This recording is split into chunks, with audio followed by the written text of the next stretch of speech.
আসসালামু আলাইকুম। আপনারা সবাই কেমন আছেন? আশা করি ভালো আছেন। আসলে কবিতা আবৃত্তি আমার খুবই পছন্দের একটি বিষয়। তো আজকে আমি আপনাদের সামনে সোনার তরী কবিতাটি নিয়ে আসব। সোনার তরী, রবীন্দ্রনাথ ঠাকুর। গগনে গরজে মেঘ, ঘন বরষা, কূলে একা বসে আছি, নাহি ভরসা। রাশি রাশি ভাড়া ভাড়া, ধান কাটা হলো সারা।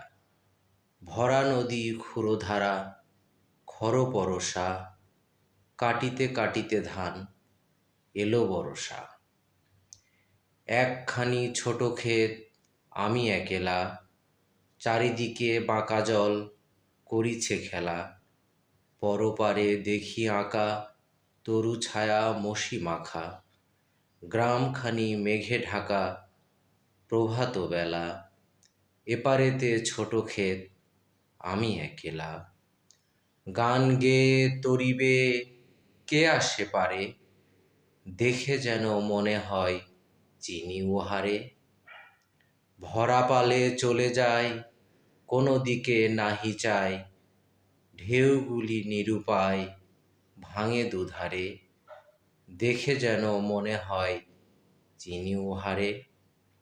ওগো, তুমি কোথা যাও, কোন বিদেশে, বারেক ভিড়াও তরি কূলেতে এসে। যেও যেথা যেতে চাও, যারে খুশি তারে দাও, শুধু তুমি নিয়ে যাও ক্ষণিক হেসে আমার সোনার ধান কূলেতে এসে। যত চাও তত লও, তরণী পরে, আর আছে আর নাই, দিয়েছি ভরে। এতকাল নদীকূলে যাহা লয়ে ছিনু ফুলে, সকলই দিলাম তুলে থরে বিথরে। এখন আমারে লহ করুণা করে। ঠাঁই নাই ঠাঁই নাই ছোট সে তরী, আমারই সোনার ধানে গিয়েছে ভরি। শ্রাবণ গগন ঘিরে, ঘন মেঘ ঘুরে ফিরে, শূন্য নদীর তীরে রহিনু পরি।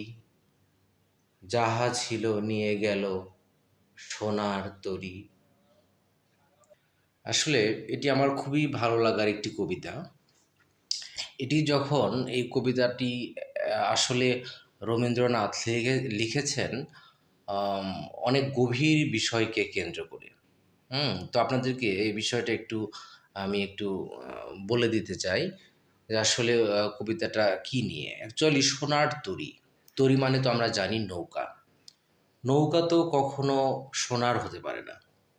মানে এখানে বোঝানো হয়েছে যেটা মহামূল্যবান কোনো কিছু, কোনো মূল্যবান জিনিসকে বোঝানো হয়েছে।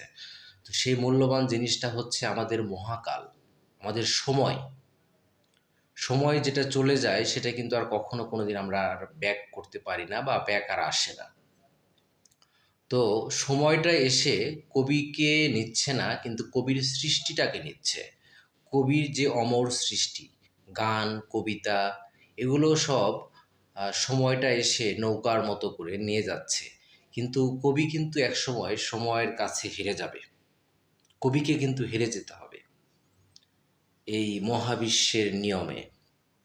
কিন্তু কবির যে সৃষ্টি, গান, কবিতা, গল্পগুলো, এগুলো নিয়ে কবি আবার খুবই সন্দিহান যে এগুলো এত যত্ন করে, এত কষ্ট করে কবি এগুলো তার অমর সৃষ্টিগুলো করেছেন, এগুলো আসলে থাকবে কি না কিছুদিন পর, 10 বছর বা 20 বছর পর এগুলোর কোনো আবেদন মানুষের কাছে থাকবে কি না, এটা নিয়ে আসলে কবি খুবই সন্দিহান ছিলেন।